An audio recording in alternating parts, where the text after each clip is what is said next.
I'm Jeremy. Today's day 123 of reading. Today we're reading Harry Potter and the Prisoner of Azkaban. Let's get started. We are on page 4. Harry, who happened to be in the room at the time, froze as he heard Ron's voice answer. Hello? Hello? Can you hear me? I want to talk to Harry Potter.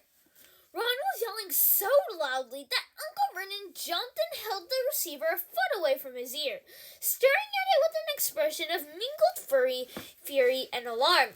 Who is this? He roared in the direction of the mouthpiece. Who are you?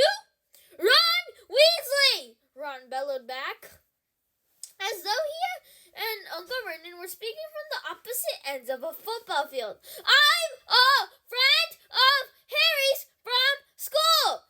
Uncle Vernon's small eyes swiveled around to Harry, who was rooted to the spot. There is no Harry Potter here! He roared, now holding the receiver at arm's length, as though frightened it might explode. I don't know what school you're talking about! Never contact me again! Don't you come near my family!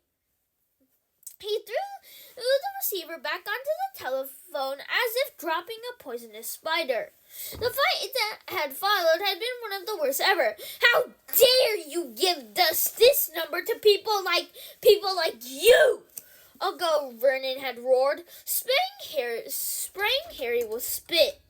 Ron obviously realized he'd gotten Harry in trouble because he hadn't called again. Harry's other best friend from Hogwarts, Hermione Granger, hadn't been in touch either.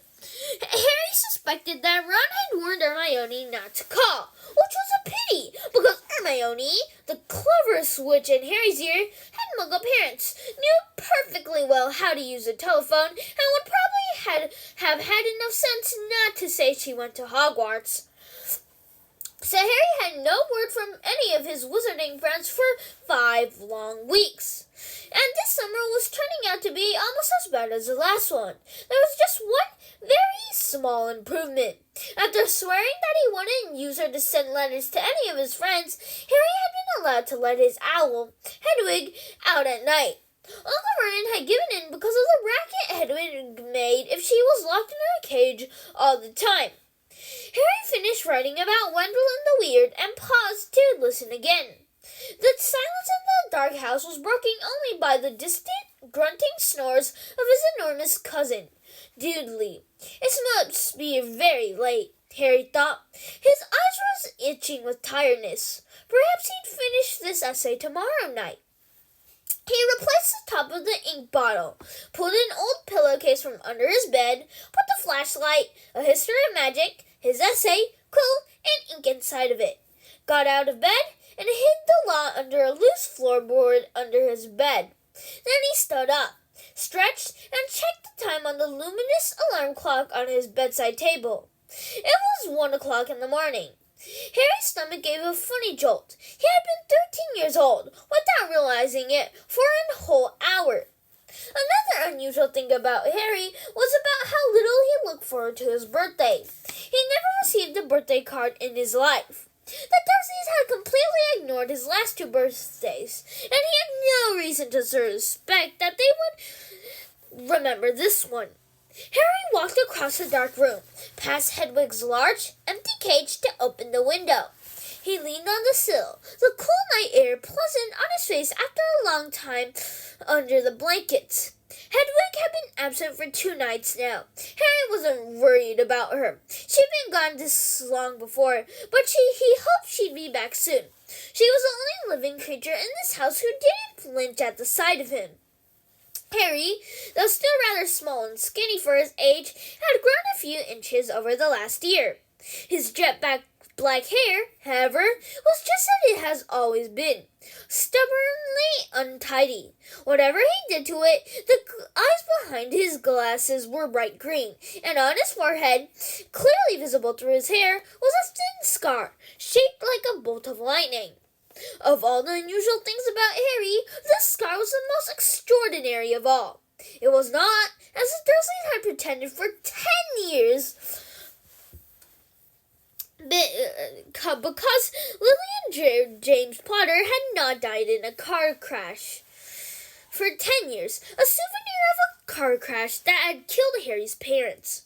Because Lily and James Potter had not died in a car crash, they had been murdered by the most feared dark wizard for 100 years, Lord Voldemort.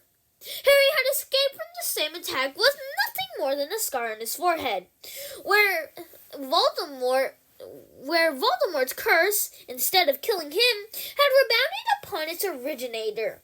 Barely alive, Voldemort had fled. But Harry had come face to face with him at Hogwarts, remembering their last meeting as he stood at the dark window.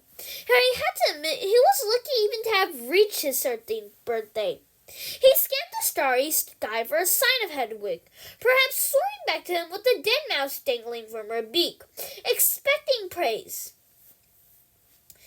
Gazing absently over the rooftops, it was a few seconds before Harry realized what he was seeing.